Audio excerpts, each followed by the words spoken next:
छत्तीसगढ़ में पहले चरण में 40 लाख से ज्यादा मतदाता 233 उम्मीदवारों की किस्मत का फैसला करेंगे, जिसमें बस्तर का संवेदनशील इलाका भी शामिल है। हमारे साथ इस वक्त बस्तर आईजी सुंदरराज और हमारे सहयोगी विकास भी हैं। सबसे पहले आईजी सर, आपका बहुत बहुत स्वागत है।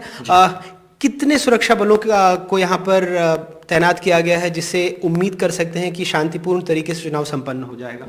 जैसा हम सबको विदित है, आगामी 7 नवंबर को छत्तीसगढ़ विधानसभा चुनाव के लिए बस्तर संभाग के 12 विधानसभा क्षेत्र में चुनाव प्रक्रिया संपन्न होगा।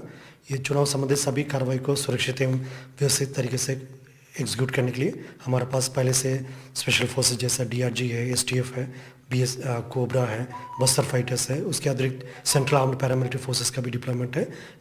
इसके अलावा इलेक्शन कमीशन ने भी हमको अतिरिक्त बल आवंटन किया गया। सुरक्षात्मक कारण से हम एग्जैक्ट संख्या नहीं बता पाते, लेकिन हमारे पास पर्याप्त बल संख्या है, जिसको लेकर हम सभी चुनाव संबंधित कार्रवाई को काफ़ी अच्छे तरीके से संबोधित करने के लिए हमारे पास पूरा कार्य योजना है। फिर भी कितनी कंपनीज होंगी? एक मोटा मोटी आंकड़ा, और कितना बल होगा? एक अनुमानित आंकड़ा, मैं एग्जैक्ट नहीं पूछ रहा, बस एक अनुमानित। अगर जैसा हम ये बता सकते हैं, चुनाव संबंधित प्रक्रिया में मतलब डायरेक्टली मतदान केंद्र के लिए मतलब 60,000 प्लस हमारा फोर्स है। उसके अलावा जो आसपास इलाका को भी कवर करने के लिए हमारे पास और भी 30-40 हज़ार से अधिक जो फोर्स है, जो साथ साथ हमारा जो बॉर्डरिंग स्टेट्स होते हैं, महाराष्ट्र, आंध्र प्रदेश, तेलंगाना, उड़ीसा, इनकी जो स्पेशल फोर्सेस भी चुनाव के दौरान आसपास सीमावर्ती इलाका में उनका भी ऑपरेशन जारी रहेगा। इसलिए फोर्सेस का भी हमारे पास जितना आवश्यकता उतना संख्या में है। उसी को लेकर हम लोग एक डिटेल सिक्योरिटी डिप्लॉयमेंट प्लान भी तैयार करके उसको एग्जीक्यूट कर रहे हैं। लेकिन सर, अभी जैसे हाल में देखा, नारायणपुर में बीजेपी नेता की हत्या हो गई, कई जगह नक्सलियों ने पर्चे फेंके हैं।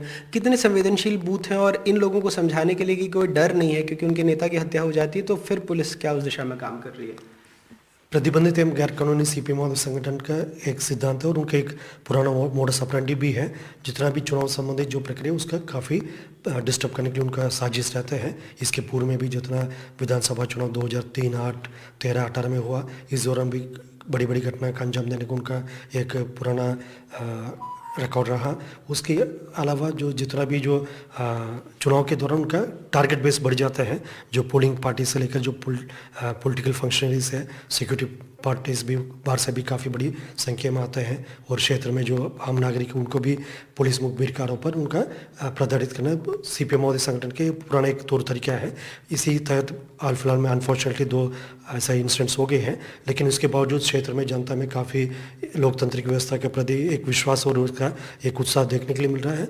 और उसके लिए हम सुरक्षित वातावरण निर्मित करने के लिए लगातार अंदरूनी एवं सीमावर्ती इलाके में ऑपरेशंस के अलावा जो चेक पोस्ट में संदिग्ध व्यक्ति, संदिग्ध वाहनों को भी जांच पड़ताल की जा रही है, और जितना भी हमारे कैंडिडेट्स उसके लिए सुरक्षा के लिए भी डेडिकेटेड टीम्स भी तैनात करके रखा है, और मतदान केंद्र में भी उनकी संवेदनशीलता के वर्गीकरण के आधार पर पर्याप्त संख्या में हमारा सिक्योरिटी फोर्सेस डिप्लॉयड रहेगा। इस सभी व्यवस्था को लेकर हमको काफ़ी उम्मीद है जो आने वाला जो 7 तारीख के चुनाव संबंधित सभी कार्रवाई काफ़ी अच्छे तरीके से कंक्लूड होगा। सर, हमारे साथी विकास यहीं रहते हैं, आप जानते भी हैं, और बहुत दिनों से बस्तर को कवर कर रहे हैं। आपके कुछ सवाल होंगे विकास? सर मेरा एक सवाल था कि बहुत सारे ऐसे इलाकों पे पोलिंग बूथ के नए जो बूथ लगाए गए हैं जो बहुत संवेदनशील इलाकों में हैं, जहाँ चुनाव करवाना सबसे बड़ी जिम्मेदारी भी फोर्स की ही है।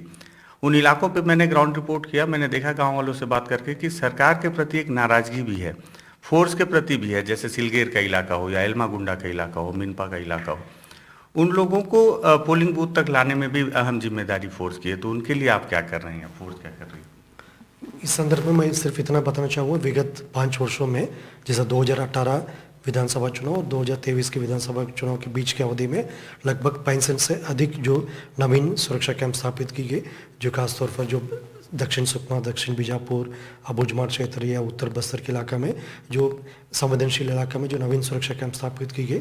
हमारा प्रत्येक सुरक्षा कैंप सिर्फ नक्सल विरोधी अभियान के लिए नहीं, साथ साथ इलाका के विकास के लिए भी काफ़ी काम किया है। एक समग्रित विकास केंद्र के रूप में काम करते हुए क्षेत्र में सड़क निर्माण से लेकर बिजली आपूर्ति, पीडीएस दुकान का सुविधा उपलब्ध कराना, इस टाइप का सभी कार्य विगत वर्षों में किए गए थे, जिसके कारण से सुरक्षा बल के प्रति काफ़ी एक सकारात्मक माहौल है जो जनता में, और जनता और पुलिस और सिक्योरिटी फोर्सेस के बीच का जो संबंध है वो उसमें भी काफ़ी एक सकारात्मक और मजबूत स्थिति हमको देखने मिलते। हमें विश्वास है मतलब जिस तरीके से विगत जो वर्षों में सुरक्षा बल क्षेत्र की जनता के हित में जो काम किया, उसी विश्वास को लेकर आगे एक लोकतंत्र व्यवस्था को मजबूत करने के कारी है।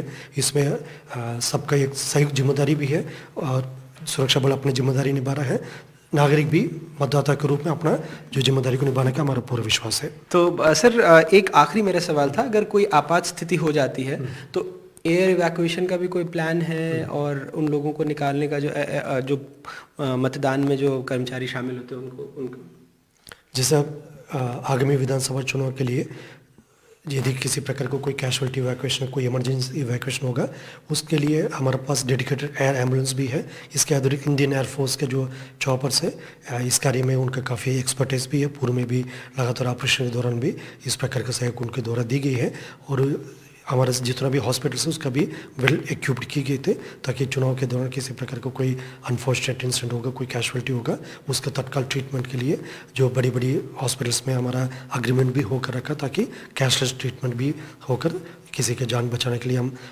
जितना हो सकता है उतना हम आवश्यक कार्रवाई कर सकता है। उस हिसाब से हमारा मेडिकल इमरजेंसी प्लान भी रेडी है। सर बहुत बहुत शुक्रिया एनडीटीवी से बात करने के लिए। हम भी उम्मीद करते हैं कि इस बार बस्तर में एक शांतिपूर्ण माहौल में चुनाव संपन्न हो। आपका और विकास दोनों का बहुत बहुत शुक्रिया। धन्यवाद। और इसी के साथ वक्त एक ब्रेक का हो गया है। ब्रेक के बाद हम कुछ और खबरें।